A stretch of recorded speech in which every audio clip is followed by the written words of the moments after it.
Hello दोस्तों, नमस्कार। स्वागत है एक बार फिर से आपके अपने प्रिय चैनल पर। दोस्तों, आज जो आपके सामने बड़ी खबर लेकर आए हैं, जहां पर अमेरिका और चाइना के बीच में युद्ध के लिए तैयार रहो, इस तरह की बयानबाजी की गई है। दोस्तों, जहां पर अपने को बदलो नहीं तो युद्ध के लिए तैयार रहो, ऐसा इन देशों के बीच में बात कही गई है। किसने किससे ये बात कही, बताने वाले आपको आगे की खबर में। आज साथ ही आपको बताएंगे, जहां ओली के प्रचंड के बीच सुलह कराने में जुट गया है चाइना, नेपाल को बताया है सबसे अच्छा पड़ोसी। बताएंगे ये भी पूरी खबर। उससे आगे आपको बताएंगे, जहां ट्रंप का चाइना पर वार, तिब्बतियों को आजादी देने वाले कानून पर हस्ताक्षर, और अब से तिब्बत पर चुन सकते हैं किसी भी दलाई लामा को। बड़ी अच्छी खबर आ रही है दोस्तों, ये भी बताने वाले हैं आपको। साथ ही बताएंगे, जहां पाकिस्तान से कर्ज से पहले अतिरिक्त गारंटी मांगने के मामले में आया चाइना का बड़ा बयान। क्या कहा चाइना ने,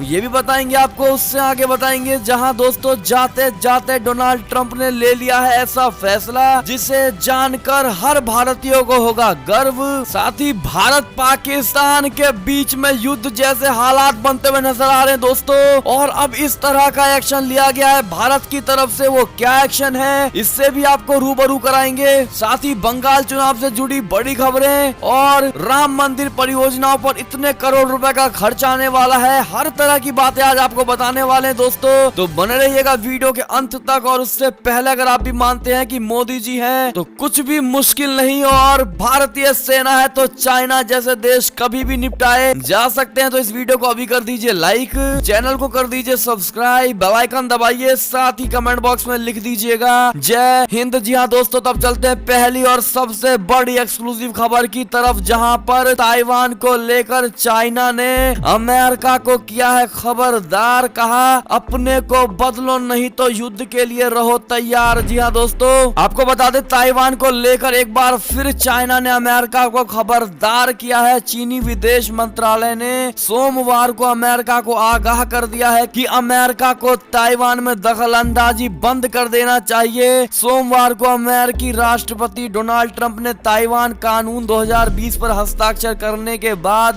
चाइना का ये बयान सामने आया है। एक बार फिर ताइवान को लेकर चाइना और अमेरिका आमने सामने आ गए हैं। आखिर ताइवान को लेकर अमेरिका और चाइना का क्या दृष्टिकोण है, ताइवान के खिलाफ जंग की स्थिति में क्या होगा, अमेरिका का स्टैंड, चाइना का अमेरिका के खिलाफ क्या है बड़ा स्टैंड, बता दे। हाल में चाइना सरकार के मुखपत्र ग्लोबल टाइम्स के संपादक हु शिजिन ने अपने एक लेख में लिखा था कि अगर ताइवान अमेरिका के साथ कूटनीतिक संबंध कायम करता है तो चाइना को पूरी तरह से युद्ध के लिए तैयार रहना चाहिए। चाइना किसी भी देश के ताइवान के साथ स्वतंत्र संबंध स्थापित करने को लेकर कड़ी आपत्ति जताता रहा है। चाइना ने आगे कहा है कि अगर अमेरिका ताइवान को हथियार बेचने की योजना पर आगे बढ़ता है तो वो उचित और जरूरी जवाब देगा। चीनी विदेश मंत्रालय के प्रवक्ता वांग वेनबिन ने कहा कि ताइवान को $60 करोड़ मूल्य के सैन्य ड्रोन की बिक्री चाइना के आंतरिक मामलों में घोर हस्तक्षेप है और चाइना की संप्रभुता व सुरक्षा हितों की गंभीर अनदेखी होगी। जी हाँ दोस्तों, ऐसे में ये बड़ी खबर मानी जा रही है। इसको लेकर आपकी क्या राय है दोस्तों, और चाइना अमेरिका के बीच अगर युद्ध होता है दोस्तों तो कौन सा देश जीतने वाला है, कमेंट करके जरूर बताइएगा और कारण भी दीजिएगा दोस्तों। और भारत अमेरिका के साथ आ जाए तब की क्या स्थिति होने वाली है दोस्तों, तो कमेंट करना बिल्कुल मत भूलिएगा। एक और खबर की अगर बात करें तो ओली और प्रचंड के बीच सुलह कराने में जुट गया है चाइना, नेपाल को बताया अपना सबसे अच्छा पड़ोसी। जी हाँ दोस्तों, चीन ने नेपाली कम्युनिस्ट पार्टी के परस्पर विरोधी गुटों से सोमवार को अनुरोध किया है कि वे अपने विवादों को समुचित तरीके से संभाले और राजनीतिक स्थिरता का प्रयास करें। चीन की कम्युनिस्ट पार्टी का एक उच्च स्तरीय प्रतिनिधि मंडल दोनों विरोधी नेताओं के बीच सुलह के प्रयास के तहत नेपाल में है। चीन ने रविवार को चाइना की कम्युनिस्ट पार्टी के अंतर्राष्ट्रीय विभाग के उप मंत्री गुओ येझू के नेतृत्व में अपने अधिकारियों का एक दल काठमांडू भेजा था। इससे पहले नेपाल में उसके हाई प्रोफाइल राजदूत हो यांग की प्रधानमंत्री के.पी. शर्मा ओली और उनके प्रतिद्वंदी कमल दहल प्रचंड के बीच मतभेद दूर करने में नाकाम रहे थे। चीन को लेकर अपने झुकाव के लिए चर्चित प्रधानमंत्री ओली द्वारा पिछले रविवार को एक चौंकाने वाले कदम के तहत 275 सदस्यों वाले सदन को भंग कर दिया गया था। प्रधानमंत्री की अनुशंसा पर नेपाल की राष्ट्रपति विद्या देवी भंडारी ने उसी दिन सदन को भंग कर दिया था और 30 अप्रैल और 10 मई को नए चुनावों की घोषणा की थी। इसके बाद प्रचंड के नेतृत्व वाले एनसीपी के बड़े धड़े ने इसे लेकर विरोध जताया था। प्रचंड सत्ताधारी दल के सह अध्यक्ष भी हैं। जी हाँ दोस्तों, समय ये बड़ी खबर मानी जा रही है। अपनी राय जरूर दीजिएगा दोस्तों इस खबर को लेकर, और भारत किस प्रकार से चाइना को नेपाल से बाहर फेंक सकता है। दोस्तों अपनी राय जरूर सुझाइएगा कमेंट सेक्शन में। एक और खबर की बात करें तो ट्रंप का चाइना पर सीधा वार, तिब्बतियों को आजादी देने वाले कानून पर हस्ताक्षर चुन सकेंगे अगला दलाई लामा। जी हाँ दोस्तों, चाइना और अमेरिका के बीच जारी तनातनी और बीजिंग की ओर से मिल रही चेतावनियों को दरकिनार करते हुए अमेरिका के ऊपर राष्ट्रपति डोनाल्ड ट्रंप ने उस कानून पर हस्ताक्षर कर दिए हैं जो तिब्बतियों को उनके धर्म गुरु दलाई लामा के अगले उत्तराधिकारी को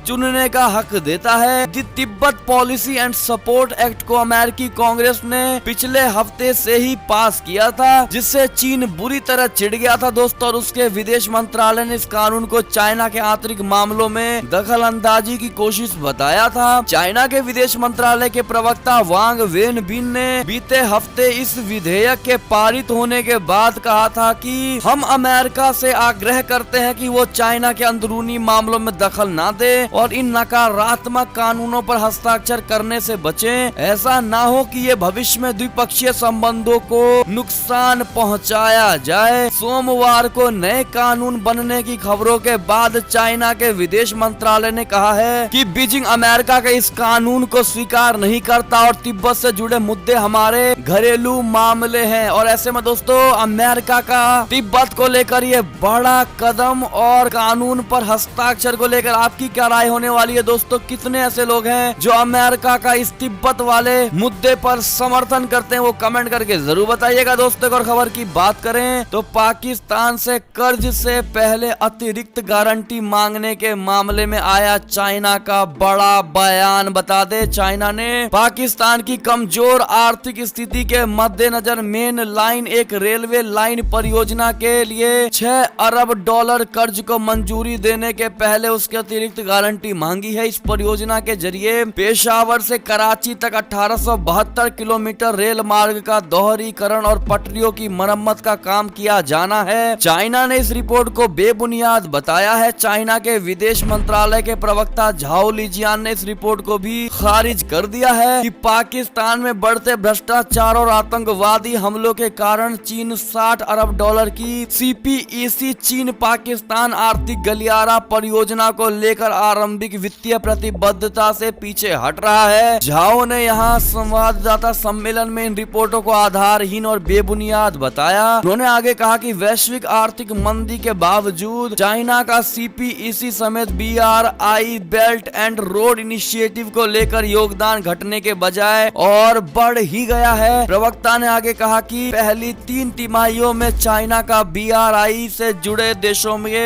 में प्रत्यक्ष निवेश करीब 30% बढ़ा है। चीन ने BRI भागीदार देशों को महामारी से निपटने और अर्थव्यवस्था को पटरी पर लाने के लिए मदद पेश की। ऐसे में दोस्तों पाकिस्तान से इस कर्ज वाले अतिरिक्त गारंटी मांगने के मामले पर चाइना ने इस प्रकार से बयान दिया है। इसको लेकर आप क्या कहना चाहेंगे दोस्तों, जरूर बताइएगा कमेंट सेक्शन में। चलते हैं एक और खबर की तरफ, जहां आपको बता दें जाते जाते मिस्टर डोनाल्ड ट्रंप ने लिया ऐसा फैसला जिसे जानकर भारतीयों को होगा गर्व। जी हाँ दोस्तों, राष्ट्रपति डोनाल्ड ट्रंप के कार्यकाल में भारत और अमेरिका के संबंध काफी मजबूत हुए हैं। अब अपने कार्यकाल के अंतिम महीने में उन्होंने Gandhi king scholarly exchange initiative को कानून बनाने को मंजूरी दे दी है। इसके तहत महात्मा गांधी और doctor Martin Luther king junior के काम और विरासत का अध्ययन करने के लिए अमेरिका और भारत के बीच एक शैक्षणिक मंच स्थापित करने का मार्ग प्रशस्त होगा। जी हाँ दोस्तों, इस कानून को नागरिक अधिकारों के पैरोकार जॉन लेविस ने लिखा था और सह प्रायोजक भारतीय मूल के अमेरिकी कांग्रेस सदस्य एमी बेरा है। लेविस का इस साल की शुरुआत में निधन हो गया था। इस कानून के तहत Gandhi king scholarly exchange initiative के लिए वित्त वर्ष 2025 तक हर साल $10 लाख प्रावधान है। ये गांधी किंग ग्लोबल एकेडमी के वास्ते से सिर्फ वित्त वर्ष 2021 के लिए $20 लाख प्रावधान करता है और America Bharat Gandhi king development foundation के लिए 2021 में $30 लाख का प्रावधान करता है। जी हाँ दोस्तों, ऐसे में जाते जाते डोनाल्ड ट्रंप के इस बड़े फैसले से आप में से कितने ऐसे लोग हैं जो खुश हैं दोस्तों, कमेंट करके जरूर बताइएगा। जहां तक है पूरा भारत खुश होगा और जितने इस वीडियो को देख रहे हैं दोस्तों वो कमेंट करके जरूर बताइएगा कि आप लोग इस फैसले से खुश हैं या ना खुश हैं, कारण के साथ में अपना जवाब दीजिएगा। दोस्तों एक और खबर की अगर बात करें तो पाकिस्तान से एक और खबर, जहां बेनजीर भुट्टो की पुण्यतिथि पर विपक्षी दलों ने दिखाई एकजुटता, विशाल रैली की है। दोस्तों बता दें पाकिस्तान के विपक्षी गठबंधन के नेताओं ने रविवार को पूर्व प्रधानमंत्री बेनजीर भुट्टो को 13वीं पुण्यतिथि के अवसर पर प्रधानमंत्री इमरान खान के नेतृत्व वाली सरकार के खिलाफ विशाल रैली आयोजित की है। ये रैली सिंध प्रांत में निकाली गई थी। पीपुल्स पार्टी के अध्यक्ष बिलावल भुट्टो ने बेनजीर के गृह नगर लड़काना में एक जनसभा को संबोधित करते हुए कहा है कि विपक्षी दल पाकिस्तान को अक्षम पाकिस्तान तहरीके इंसाफ सरकार से बचाने के लिए एकजुट हो गए हैं। बेनजीर के बड़े बेटे बिलावल ने कहा कि देश को बचाने के लिए पाकिस्तान के लोगों को इसी तरह एकजुट होना चाहिए। वर्चुअल यानी ऑनलाइन रैली को संबोधित करते हुए पूर्व राष्ट्रपति और पीपीपी के सह अध्यक्ष आसिफ अली जरदारी ने कहा कि उनकी पत्नी बेनजीर को हमेशा से उम्मीद थी कि पीपीपी हमेशा न्याय की लड़ाई जारी रखेगी। जी हाँ दोस्तों, ऐसे में एक और खबर की बात करें तो नेपाल पहुंचे जिनपिंग के दूत का विरोध प्रदर्शन से स्वागत हुआ है। दोस्तों सड़कों पर उतरे लोगों ने लगाए चाइनीज विरोधी नारे। बता दें नेपाल के राजनीतिक संकट को सुलझाने के नाम पर चाइना द्वारा की जा रही दखल अंदाजी से काठमांडू में चीन विरोधी प्रदर्शन शुरू हो गए। रविवार को बड़ी संख्या में लोगों ने सड़कों पर उतरकर नारेबाजी की और बैनर पोस्टर भी लहराए। इन पोस्टरों में चीनी हस्तक्षेप बंद करने के साथ ही ड्रैगन द्वारा कब्जाई गई जमीन वापस लौटाने की मांग की गई। ये प्रदर्शन ऐसे समय में हुआ जब कम्युनिस्ट पार्टी ऑफ चाइना की सेंट्रल कमेटी के अंतर्राष्ट्रीय विभाग के उप मंत्री गुओ येझोउ नेपाल के राजनीतिक विवाद को हल करने के मिशन पर काठमांडू पहुंचे थे। जैसा कि आप सभी जानते हैं दोस्तों, ऐसे में नेपाल में जिस प्रकार से जिनपिंग के दूत के विरोध प्रदर्शन से स्वागत हुआ दोस्तों, इसको लेकर आप कितने खुश हैं कमेंट करके जरूर बताइएगा। ऐसे में एक और खबर की बात करें तो हिजबुल्लाह ने इजराइल को दी है धमकी, कहा दुगनी हुई हमारी मिसाइलें, कहीं भी कर सकते हैं हमला। बता दें आपको पश्चिम एशिया में चल रहे तनाव के बीच लेबनान के हिजबुल्लाह नेता ने रविवार को दावा किया है कि उसके संगठन ने एक साल में अपनी मिसाइल क्षमता दुगनी कर ली है। यही नहीं दोस्तों, इन मिसाइलों को हासिल करने से रोकने के इजराइल के प्रयास को भी उसने नाकाम कर दिया है। हसन नसरल्लाह ने बेरूत के अरेबिक अल मायदीन टीवी को दिए साक्षात्कार के दौरान कहा कि आतंकवादी संगठन हिजबुल्लाह के पास अब इजराइल में कहीं भी हमला करने और फलस्तीनी क्षेत्रों को कब्जा करने की क्षमता है। जी हाँ दोस्तों, ऐसे में एक और खबर की बात करें तो चाइना पर भारत की जवाबी कार्यवाही, सरकार ने एयरलाइन से कहा कि चीनी नागरिकों को भारत ना लाए। जी हाँ दोस्तों, रिपोर्ट से ये बड़ा खुलासा हुआ है दोस्तों, जो खबर आपके सामने लेकर आए हैं, जहां भारत चाइना के बीच तनाव कम होता नहीं दिखाई दे रहा है। दोस्तों दरअसल वास्तविक नियंत्रण रेखा पर पहले चाइना की ओर से शांति भंग करने घुसपैठ की कोशिश की गई, फिर चाइना ने भारतीय नागरिकों को चाइना में प्रवेश पर पाबंदी लगा दी है। ऐसे में भारत सरकार ने भी चाइना को सबक सिखाने के लिए जवाबी कार्यवाही का कदम उठाया है। आपको बता दें कि केंद्र सरकार की ओर से अनौपचारिक रूप से सभी भारतीय एयरलाइन से कहा गया है कि वो चीनी नागरिकों को भारत ना लेकर आए। चाइना और भारत के बीच अभी सभी तरह की उड़ानें बंद है, लेकिन चीनी नागरिक भारत आने के लिए पहले किसी अन्य ऐसे देश जाते थे जिसके साथ कोरोना महामारी को देखते हुए भारत का एयर बबल सिस्टम है। फिर वे चीनी नागरिक वहां से फ्लाइट के जरिए भारत आते थे। उनके साथ ही एयर बबल सिस्टम के तहत आने वाले देशों से काम के सिलसिले में भी भारत आते हैं। आपको बता दें कि मीडिया की एक रिपोर्ट के मुताबिक एयरलाइंस के सूत्रों का कहना है कि चीनी नागरिक यूरोपीय देशों से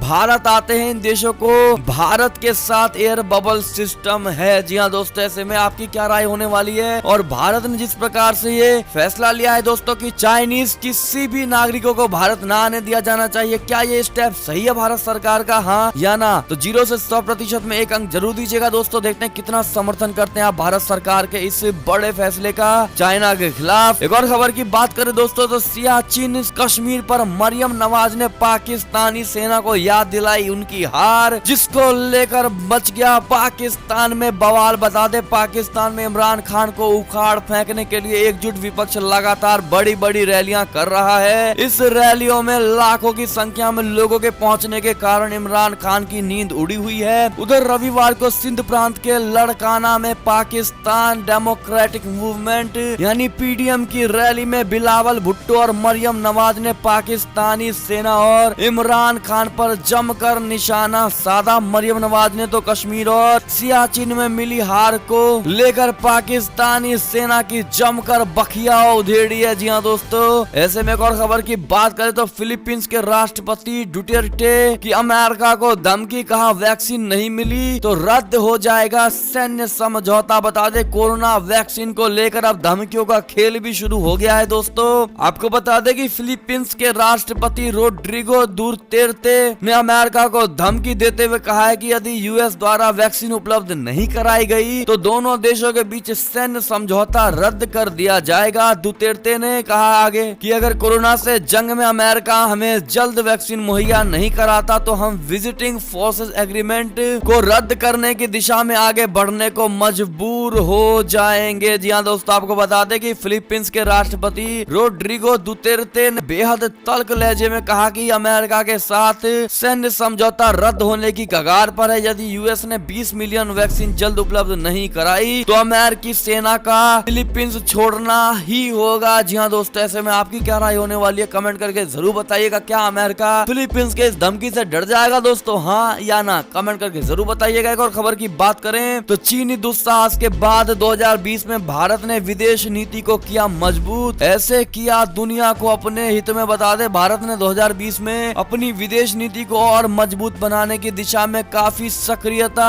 से कदम उठाए और नियम कायदा आधारित हिंद प्रशांत के लिए अपनी कूटनीति की बुनियाद के रूप में देश का एक दृष्टिकोण पेश किया। साथ ही पूर्वी लद्दाख में चाइना के अतिक्रमण की कोशिशों के आलोक में अपने सामरिक हितों के अनुकूल क्षेत्रीय माहौल बढ़ाने का दृढ़ संकल्प प्रदर्शित किया है। दोस्तों उल्लेखनीय है कि पूर्वी लद्दाख में चीनी अतिक्रमण की कोशिशों ने दोनों देशों के बीच द्विपक्षीय संबंधों को पिछले 4 दशकों में सर्वाधिक गंभीर नुकसान पहुंचाया है। जी हाँ दोस्तों, ऐसे में एक और खबर की अगर बात करें तो हांगकांग में चरम पर पहुंचा चाइना का अत्याचार, देश से भागने वालों पर ले रहा है हमें चाइना सख्त एक्शन। जी हाँ दोस्तों, हांगकांग में नए सुरक्षा कानून के लागू होने के बाद से चाइना के अत्याचार चरम पर है। यहाँ के लोगों को चीनी पुलिस नए कानून के आधार पर हिरासत में लेकर प्रताड़ित भी कर रही है। ऐसे ही एक मामले में चीनी सरकार ने अमेरिका के दबावों की परवाह न करते हुए नाव से देश छोड़कर भागने की कोशिश कर रहे हांगकांग के 10 लोगों के खिलाफ अदालती कार्यवाही शुरू कर दी है। जी हाँ दोस्तों, एक और खबर की बात करें तो स्पुतनिक 5 कोरोना वैक्सीन लगवाएंगे पुतिन, जिसकी दे दी है इन्होंने मंजूरी। जी हाँ दोस्तों, एक और खबर की अगर बात करें तो अलीबाबा पर कार्यवाही के बाद खौफ में चाइना की टेक कंपनियां 2 दिन में ही डूब गए 15 लाख करोड़ रुपए। जी हाँ दोस्तों, चीन सरकार अब टेक्नोलॉजी कंपनियों पर शिकंजा कसने की और कदम बढ़ा रही है। जैकमा की कंपनी अलीबाबा ग्रुप और एंट ग्रुप पर कार्यवाही के बाद अब चाइना की दूसरी टेक कंपनियां भी सतर्क हो गई हैं। चीन की इन सभी बड़ी कंपनियों को महज 2 दिन में करीब 15 लाख करोड़ रुपए का नुकसान हुआ है। दरअसल चीन के मार्केट रेगुलेटर ने ई कॉमर्स क्षेत्र की दिग्गज कंपनी अलीबाबा ग्रुप के खिलाफ एकाधिकार रोधी जांच शुरू करने की घोषणा की है। इसका असर अब अलीबाबा के साथ दूसरी टेक कंपनियों पर भी पड़ने लगा है। दूसरी टेक कंपनियों को लगने लगा है कि वो भी एंटी ट्रस्ट जांच के दायरे में आ सकती है। जी हाँ दोस्तों, ऐसे में एक और खबर की अगर बात करें तो किसान आंदोलन के बीच मोबाइल टावरों पर किसानों का क्यों फूट रहा है गुस्सा, 1500 से ज्यादा को पहुंचाया नुकसान, सीएम अमरिंदर सिंह ने दिया एक्शन लेने का निर्देश। जी हाँ दोस्तों, केंद्र सरकार के 3 नए कृषि कानूनों का विरोध कर रहे किसानों का गुस्सा मोबाइल टावर पर फूट रहा है। दोस्तों, किसानों ने आंदोलन के दौरान पंजाब में 1500 से ज्यादा मोबाइल टावरों को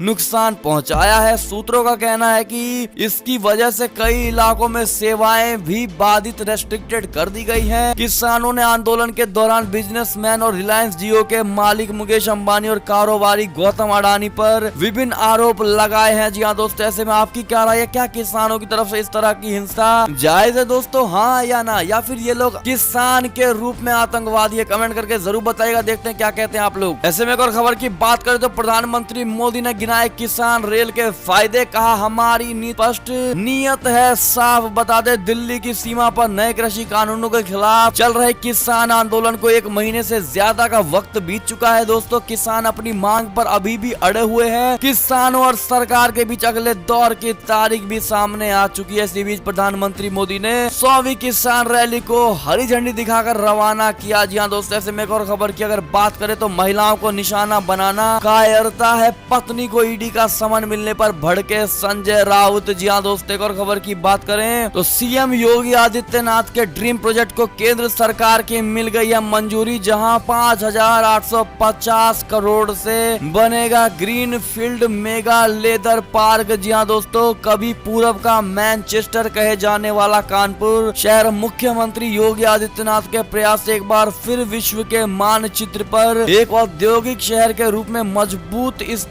उपस्थिति दर्ज कराएगा। वहां के रमईपुर गांव में मेगा लेदर क्लस्टर की स्थापना से ये संभव हो जाएगा दोस्तों। 235 एकड़ में बनने वाले मेगा लेदर क्लस्टर प्रोजेक्ट के तहत बनने वाले मेगा लेदर पार्क में 50,000 लोगों को नौकरी मिलेगी और 5,850 करोड़ रुपए का निवेश आएगा। मुख्यमंत्री योगी आदित्यनाथ के इस ड्रीम प्रोजेक्ट को केंद्र के वाणिज्य मंत्रालय की सहमति गत दिनों में ही मिल गई है। जी हाँ दोस्तों, ऐसे में योगी सरकार को इस प्रोजेक्ट की मंजूरी के लिए कांग्रेचुलेशन, बधाई हो योगी जी, जरूर कह दीजिएगा दोस्तों, क्योंकि ये उनका ड्रीम प्रोजेक्ट था, है और आगे भी रहेगा। ऐसे में कमेंट करना बिल्कुल मत भूलिएगा। एक और खबर की बात करें तो अयोध्या में लगे आजादी लेकर रहेंगे के नारे, 6 लोगों पर राजद्रोह का मुकदमा दर्ज कर लिया गया है दोस्तों। और खबर की बात करें तो राम मंदिर परियोजना पर खर्च होंगे 1100 करोड़ रुपए, जिसका अनुमान न्यास के अधिकारियों ने लगाया है। जी हाँ दोस्तों, ऐसे में आप कमेंट सेक्शन में इस अयोध्या राम मंदिर को लेकर जय श्री राम जरूर लिख दीजिएगा दोस्तों। जितने लोग चाहते हैं कि अयोध्या में राम मंदिर बिल्कुल सही से बनना चाहिए तो कमेंट सेक्शन में जय श्री राम लिखना बिल्कुल मत भूलिएगा। एक और खबर की अगर बात करें तो सुशील मोदी का ट्वीट, कहा देश छोड़ इटली गए राहुल गांधी ने किसानों को दिया है बड़ा धोखा। जी हाँ दोस्तों, भाजपा सांसद सुशील कुमार मोदी ने राहुल गांधी पर आरोप लगाया है कि उन्होंने राफेल विमान खरीद और नागरिकता कानून की तरह नए कृषि कानून को लेकर भी लोगों को गुमराह किया। उनकी पार्टी की सरकार ने पंजाब के कुछ बड़े किसानों को मंडी और ठेका खेती को लेकर ऐसा उकसाया कि वे महीने भर से दिल्ली में धरना प्रदर्शन कर रहे हैं। जी हाँ दोस्तों, ऐसे में आप कितने सहमत हैं इनकी बातों से जरूर बताइएगा। एक और खबर की बात करें तो अब बिहार में भी सरकारी अफसर से लेकर क्लर्क तक को जमा करना होगा चल और अचल संपत्तियों का ब्यौरा। अंतिम खबर की बात करें तो मोदी सरकार ने प्याज के निर्यात पर लगी हुई रोक को हटाने का फैसला ले लिया है दोस्तों। सरकार ने प्याज की सभी किस्मों के निर्यात पर लगाई रोक को अगले साल 1 जनवरी से हटाने की सोमवार को घोषणा कर दी। ऐसे में ये बड़ी खबर मानी जा रही थी दोस्तों, और ये थी अब तक की सारी बड़ी खबरें। आपको ऐसे में हमारी खबरें कैसी लगी? आशा करता हूँ काफी अच्छी लगी होगी। अगर जरा भी अच्छी लगी है तो इस वीडियो को हमेशा की तरह अपने भाई बंधुओं में व्हाट्सएप, फेसबुक, ट्विटर के जरिए पूरे भारत में शेयर करना बिल्कुल मत भूलिएगा। और अभी कर दीजिए